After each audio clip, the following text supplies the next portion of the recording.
वज़ीर आला खैबर पख्तूनख्वा अली अमीन खान गंडापुर की क़यादत में तहरीक इंसाफ के पार्लियामेंटेरियंस और पार्टी कायदीन का काफ़िला लाहौर के लिए रवाना हो गया।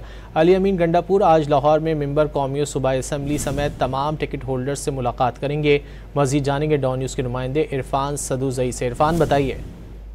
जी, पाकिस्तान तहरीक इंसाफ का काफिला इस्लामाबाद से रवाना हो गया है और ये बरास्ता जीटी रोड लाहौर पहुंचेंगे।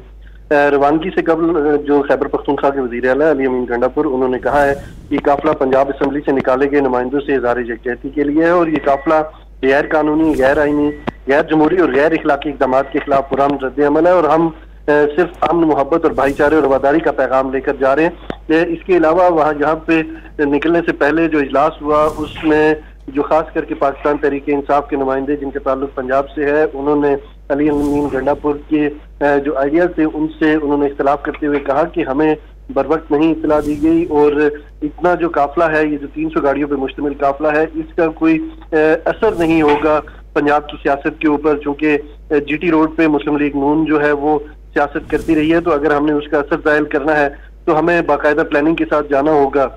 उन्होंने ये भी कहा कि हमारा ये आइडिया था कि जीटी रोड के ऊपर मुख्तलिफ मकामात के ऊपर पाकिस्तान तहरीक इंसाफ का काफिला पड़ाव करे, लेकिन अली अमीन गंडापुर ने इसके बावजूद पंजाब की जो क़यादत है उन्हें ये कहा है कि वो काफिले को वेलकम करे और हम बर वक्त बराह रास्त जो है वो लाहौर पहुँचेंगे। बहुत शुक्रिया इरफान सदूज़ई इन तफसीलात के लिए।